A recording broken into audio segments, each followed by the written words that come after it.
Hi guys, welcome back to the channel. I'm Office Bloke Daz. Office Bloke Aidan. Yeah, two of us today. Hello. A bit of geography by Jeff. Hell yeah. Yeah, I like geography by Jeff. Why everyone misunderstands Canada's east coast. I think most of their population live from like Toronto to Montreal, sort of like across. I thought it was like all of them live below the line, is it? Yeah, below like, a line, I don't know, because you've got Vancouver and everything. Vancouver's quite big. Calgary as well. Places like that. Edmonton, yeah. But I think a lot of them live it. I mean, you would have thought so. I imagine Montreal, Toronto, places like that, very populated cities, aren't they? Got like Quebec as well, haven't you? Yeah. Quebec City. Yeah. Why everyone misunderstands Canada's east coast. What if I told you that Canada's smallest provinces are home to the highest tides on the planet, and a place where you can take a 90-minute ferry to France? Or that one of these provinces runs on its very own unique half-hour time zone, from the only confirmed Viking settlement in North America to a road that appears to defy gravity. Here are 15 incredible geography facts you never knew about Canada's Atlantic provinces. World's highest tides. The Bay of Fundy, a massive inlet separating New Brunswick and Nova Scotia, is a global marvel. The highest tidal range on Earth. Twice a day, an incredible 160 billion tons of seawater flow in and out of the bay. To put that in perspective, this volume is greater than the combined flow of all of the world's freshwater rivers. This extreme phenomenon, driven by the bay's unique shape and resonance, creates a staggering vertical difference between high and low tide, up to 16 meters in some areas. The most famous place to witness this is at Hopewell Rocks in New Brunswick, where flowerpot rock formations are completely submerged at high tide, only to have their bases fully exposed on the ocean floor just 6 hours later. This tidal power carves the coastline and is even being harnessed for renewable energy. Well, that's pretty cool. Interesting, isn't it? Yeah. The Joggins fossil cliffs on Nova Scotia's coast offer an unparalleled window into deep time. This UNESCO World Heritage Site is essentially a 300 million year old time capsule of the Carboniferous period, often called the Coal Age. What makes Joggins so special is that the fossils are in situ, meaning they are preserved in the exact positions they lived and died. As the cliffs erode, they reveal an astonishingly complete fossil record, including ancient forests, the footprints of early amphibians, and even the world's earliest reptile, Helionomus bieli, which was found preserved inside a fossilized tree stump. This site was so significant it was even mentioned in Charles Darwin's On the Origin of Species. It's not just a collection of fossils, it's a complete ancient ecosystem preserved in stone. Brilliant. Yeah.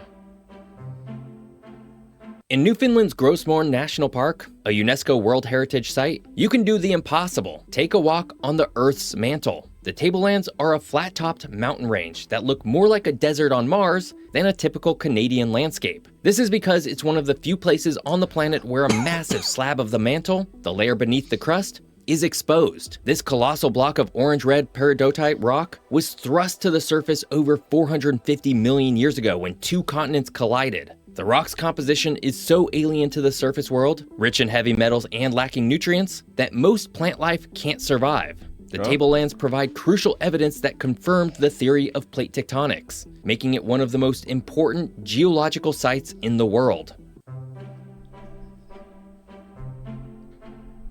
Every spring, when you think about it, when you look at North America, some of the landscapes are absolutely amazing, aren't they? It's probably the best in the world, right? Yeah, but I don't know, there's some nice places if you go to like Switzerland and stuff like that, the mountain ranges there as well, and the hills and stuff like that. Yeah, but it's the differences you can get. Yeah, there is. Yeah, but you get that in Switzerland as well. In summertime, it's beautiful, all green, sort of like in the mountain range, in the valleys and all that kind of stuff. When you go North America, though, you've got the lakes, you've got the rock, the mountains, you've got ocean, you've got deserts, desert. You've got everything there, yeah, everything you need. Yeah, but it's just some of the images I see are just stunning. Yeah, I was going to say as well, what's like the population like in these sort of places like Nova Scotia and New Brunswick? Because it seems like a whole lot of nothing.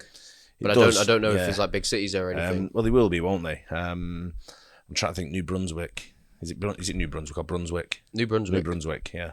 Is that where Gander is and places like that? Well, I don't know. Yeah. I've heard of Nova Scotia before. Like, I think Scotland is what it means. Oh, right. Nova Scotia, yeah. But I think that might just be like loads of little towns. Yeah, I don't know. I can try to think of places that might be there. I just can't. My geographical knowledge isn't stretching to these areas where I know the town names. Yeah. It'll be nice there, though. I imagine it's stunning, yeah. Coast of Newfoundland and Labrador transforms into a spectacular parade of ancient ice, famously known as Iceberg Alley. These colossal giants, some weighing millions of tons and standing as tall as skyscrapers, Whoa, have broken what the off hell? the glaciers of Greenland. They are carried south by the cold Labrador Current, often passing remarkably close to the shore. It's one of the most accessible places in the world to see 10,000-year-old icebergs. Towns like Twillingate and St. John's become hotspots for iceberg hunters. Mad, isn't it? Who That's flock to watch sick. the spectacle from cliffs, boats, and kayaks. This natural phenomenon massive. is more than just a stunning visual. It's created a unique tourism industry, with local breweries even harvesting the pure ancient water to make iceberg beer and iceberg gin. Whoa. That's the best one yet. In Moncton, New Brunswick, there's a small stretch of road that has baffled visitors for generations and appears to defy the very laws of physics. It's called Magnetic Hill, one of the most famous gravity hills in the world. The experience is simple. Drive your car to what appears to be the bottom of the hill, shift into neutral, and watch in disbelief as your vehicle seemingly rolls backward, uphill, against gravity. Is it magnetism? A mysterious force? The truth is a fascinating trick of the mind. Magnetic Hill is a perfect optical illusion. The configuration of the surrounding landscape, the way the trees lean and the hills on the horizon are sloped, skews your perspective, making a slight downhill grade look like a steep uphill climb. It's a simple, brilliant quirk of geography that has become one of Canada's most beloved and enduring tourist attractions. Mad, isn't it? That's cool. Yeah, I want to try that. Yeah. Nearly 500 years before Columbus set sail, Vikings landed in North America. The proof of this historic feat lies at Lanso Meadows, a remote site on the northernmost tip of Newfoundland. Now a UNESCO World Heritage Site, this is the only authenticated Norse settlement on the continent. Archaeological work in the 1960s uncovered the remains of 8 timber-framed, turf-walled buildings, identical to those found in Norse Greenland and Iceland from the same period. Carbon dating places the settlement at around 1000 Common Era, and the discovery of iron smelting workshops and artifacts like a bronze cloak pin confirmed its Norse origin. This site is the physical evidence of the Vinland, spoken of in Icelandic sagas, a place where Leif Erikson and his followers briefly lived, making Atlantic Canada the first point of contact between Europe and the Americas. Prince Edward Island proudly holds the title Cradle of Confederation. In 1864, the leaders of the British North American colonies met in Charlottetown to discuss a maritime union. This meeting, however, evolved into the first serious discussion about uniting all of the colonies into a new country. This Charlottetown Confederation directly led to the birth of Canada. But here's the historic irony. When Canada was officially formed in 1867, Prince Edward Island refused to join. The island delegates felt the terms, particularly regarding representation and the buyout of absentee landlords, were not in their favor. For 6 years, Prince Edward Island remained its own separate colony. It was only in 1873, facing a severe economic crisis from a railway building project, that the island finally agreed to join. And Newfoundland, which also attended the early talks, held out even longer, not joining until 1949. Didn't know A long time. Just 25 kilometers off the southern coast of Newfoundland lies one of the world's most fascinating geographic and political quirks, the islands of St. Pierre and Miquelon. This tiny archipelago is not part of Canada. It's a self-governing, overseas collectivity of 90-minute France. boat ride. It stands as the last remaining fragment of the once That's your 90-minute boat ride. Oh, right. Yeah, that's what it is, isn't it? Yeah. vast French colonial empire of New France. After France lost its North American territories to the British in the 18th century, it was allowed to retain these small rocky islands as a base for its fishing fleets. Today, its roughly 6,000 residents are French citizens, vote in French elections, and use the euro. Visitors can take a short ferry from Newfoundland and find themselves in a European town, complete with French bakeries, gendarmerie, and Citroën cars, creating a unique international border in the middle of Atlantic Canada. Probably on strike, though. Yeah. From 1928 to 1971, the port of Halifax, Nova Scotia, was the front door to Canada for over 1 million people. Pier 21, an ocean liner terminal and immigration shed, served as the nation's Ellis Island. For hundreds of thousands of immigrants fleeing war-torn Europe, seeking new opportunities, or joining family, Pier 21 was the first experience of Canada. It was the primary entry point for refugees after World War II, displaced persons, and nearly 50,000 war brides who had married Canadian servicemen overseas. This single building played a monumental role in shaping Canada's 20th century identity and its shift towards a multicultural society. Today, Pier 21 is a National Historic Site and home to the Canadian Museum of immigration, preserving the powerful stories of separation, hope, and new beginnings that unfolded within its walls. The fishing town of Lunenburgg, Nova Scotia is so perfectly preserved it has been designated a UNESCO World Heritage Site. But its significance isn't just its beauty, it's its history. Lunenburgg is the best surviving example of a planned British colonial settlement in North America. Established in 1753, the town was not allowed to grow organically. Instead, it was laid out by surveyors on a rigid, rectangular grid system, a model the British used to colonize new territories. It was populated by foreign Protestants, mostly German, Swiss, and French-speaking people recruited to settle the region. Today, the town's historic core, known as Old Town, still adheres to that original 18th century grid. It's got them like Nordic colour houses, hasn't it? Yeah, they do. Even it's like a bit like that in Holland as well. Certain parts of Holland, they paint the houses all different colours like that. Like that red one bottom right there. Yeah. I know what you mean. Stands out, don't they? Do yeah. Its iconic, brightly coloured wooden houses and unique architectural features, like the Lunenburgg Bump, make it a living museum, a window directly into Canada's colonial past. Some nice gaffs there. Yeah. New Brunswick holds a unique distinction within Canada. It is the nation's only constitutionally bilingual province. This means both English and French have equal status as official languages in government, law, and education. This isn't just a symbolic gesture, it's a fundamental part of the province's identity, rooted in its deep history. The region is the historic heartland of the Acadian people, a distinct Francophone culture. This was later blended with the massive influx of English-speaking United Empire loyalists who fled the American Revolution. The result is a province where these two linguistic communities are woven into the very fabric of society, from street signs and public services to schools where students can be educated in either language. New Brunswick's bilingualism is a lived, daily reality. When traveling across Canada, you adjust your watch in 1-hour increments until you reach Newfoundland. The island of Newfoundland operates on its own unique half-hour time zone, Newfoundland time. This puts it 30 minutes ahead of the rest of Atlantic Canada and 90 minutes ahead of major centers like Toronto and New York. This geographic quirk is a powerful symbol of the province's unique history and identity. Before joining Canada in 1949, Newfoundland was its own self-governing dominion. It established its own time zone in 1935, and when it joined Confederation, it chose to keep it. This half-hour hop is more than a scheduling hassle. It's a proud, living artifact of Newfoundland's independence and its distinct cultural identity, setting it apart from the mainland.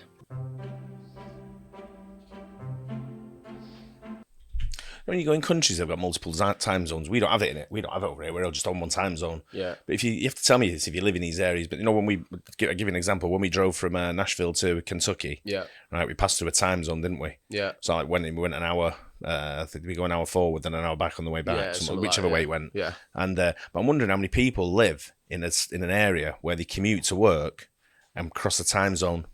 Yeah, because there has to be there's got to be people doing it, yeah. Like there's got to be people that do it, that live on a time zone, sort of like right in an area of a time zone. When they go to work in the morning, and then when they come home, they get an hour back.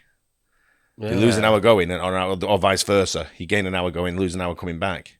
If you're one of them people, just let me know. I'm just interested. It'd be like awkward, like you wake up at 9 or like work for 10, and then you like realise you're actually getting there at 11. You're like, oh shit. Yeah. Running late every day. Yeah. Nova Scotia's identity is inseparable from the sea, and nothing proves this more than its skyline. The province is the lighthouse capital of Canada, boasting over 150 lighthouses, the most of any province. This is a direct consequence of its physical geography, a long, rugged coastline of over 13,000 kilometers, plagued by treacherous rocks, shoals, and legendary fog. For centuries, these beacons were the essential lifelines for fishermen, sailors, and shipping traffic.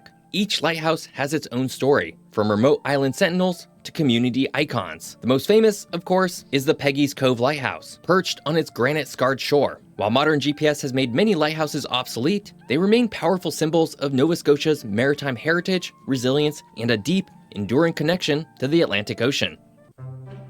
I like a lighthouse. St. John's, the capital of Newfoundland and Labrador, is one of the oldest European settled cities in North America. Its beating heart for centuries has been Water Street, which holds the claim of being one of the oldest streets on the continent. Long before the city was officially founded, this natural, ice-free harbor was a seasonal base for European fishermen, Basque, Portuguese, French, and English throughout the 1500s. Water Street itself wasn't a planned road. It evolved organically from the rough paths and fishing stages built along the shoreline. By the 16th century, it was already a bustling commercial thoroughfare, a center for the salt cod trade that would shape the North Atlantic for centuries. Today, walking down Water Street, you are treading on a path of continuous commercial activity that stretches back over 400 years. I quite like the look of this place. Yeah, it does look nice. For most of its history, Prince Edward Island was isolated from the mainland, accessible only by ferry. That all changed in 1997 with the opening of the Confederation Bridge, an engineering marvel. Stretching 12.9 kilometers across the Northumberland Strait, it connects Prince Edward Island to New Brunswick, and is the longest bridge in the world built over ice-covered water. The design is a testament to the region's harsh physical geography. The strait freezes in winter, creating massive, powerful ice flows. To combat this, the bridge's 62 piers were designed with cone-shaped bases. These ice shields act as giant icebreakers, safely fracturing the flows and deflecting them away from the structure. This fixed link revolutionized life on Prince Edward Island, permanently tying the island to the mainland and transforming its economy, tourism industry, and sense of place. Ontario, Quebec, and British Columbia take up most of the conversation around Canada, which is crazy because the Atlantic provinces are simply incredible. And while each Atlantic province could easily be its own 15 facts video, and maybe will be someday, I thought it was important to highlight the entire region today. This week, I'm in my hometown of Portland, Oregon, specifically to show everyone that it's actually an incredibly livable city, and it's definitely not a war zone or burning to the ground. So if that interests you, come join me as I guide you through Oregon's largest city. I hope you enjoyed learning all about Canada's... Yeah, I don't know much. It's not a country I know a lot about. I've only ever transited through there. Well, Canada? Stopped off in like Toronto to get on another flight, but I've never been to Canada as such. I've never actually been outside the airport and so around. I know Gaynor lived there for a couple of years, but it's one of them where it's a place I've always wanted to go, but never had a reason to go. If that makes sense. I know you can go on holiday and vacation or whatever, and just sort of like every holiday you go on here, it's normally a summer one, isn't it? So it's going to be cold. Yeah, but we are going on a cold winter holiday this year. We're going to Boston. Yeah, we're not too far away from Canada. Obviously going up to Boston. It's what because what we did when we were looking last week. If you remember, me and you were looking at flights, and we said, what about Canada? Yeah. And the only flight you can get from Manchester, we got a friend, Daryl, who's over in Canada, haven't we, in Toronto? And but the only way we can get to Canada from Manchester direct is Air Transat or something like that. I don't know. I didn't think look it's at called any Air flights. Transat, and I'm not too sure. I'm not too familiar with the airline. So I think it's like a budget international airline, if that makes sense. Right. A bit like Norse Air or someone like that, that goes flies to North America as well. But it's definitely somewhere I want to go, and I know some of the family want to go to Niagara Falls next year. So I think we're going to do a Nashville and then a Niagara Falls trip in the same journey. You might as well just do a whole North America trip for ages, mate. Yeah, I know, right? It's my favourite place to go, though. I really do. I love going to North America, and it's there's other places I've been to down there as well. I mean, I've been to South America, and I love that as well. It's there's only certain places now where I think I'm done with. I don't need to go anymore. Middle East is one. It's kind of a bit volatile now. I'm done with that. Done it. And I do like Southeast Asia, but North America, I've got to get up to Canada. That looks stunning. That some of them places we were talking there look really good. Yeah, I'd probably enjoy it's that. Not what I expected it to look like. Same. But I don't know how far the drive is from somewhere like Toronto out to Newfoundland or. Well, they're islands, aren't they? Yeah, but I don't know how long the drive is to get out there from these areas. I think it'll be a while. Yeah, I think so. I don't think it's like a 2-hour drive. No, I think it's quite. No. Yeah, I think it's a good probably 12-15 hour drive, right? By the looks of it. Well, I don't know. If you think about it, it's only like driving from like Chicago to New York. That's a long ass drive. That. Not 12-15 hours though. I bet it is. Really? It's got to be up there. Yeah. Damn. I bet it is. It's. I wouldn't. If someone said to me, how long do you think it'll take to drive from Chicago to New York? Just no traffic, straight drive. 8. My guess would be about 10 to 15. Wow. Maybe 12ish. Big ass country, man. That would be my guess. I might be way off, but that would be my guess. Yeah. But I know I've drove. I could get to the bottom of England and back up to the top in that time. I can go around the old fucking island on my bike, right? But and it doesn't even have a chain. But you go like we've drove New Jersey to Florida a few times to Miami, and we've drove from New Jersey to Houston. sort of thing. But that was a little bit of a different drive. We took our time on that one, sort of thing. But the driving there is mental over especially in the USA. It's I'm sure Canada's got to be the same because it's just as Canada, yeah, it's just might big, be even bigger. worse. Canada. Yeah, probably even worse, yeah. But it's them places did look good for me. Yeah, I have to put it in my book for a trip there this year or next year. Oh yeah. Yeah. Anyway, hope you guys enjoyed that. Don't forget to like and subscribe. We'll see you on the next one. Cheers. Cheers.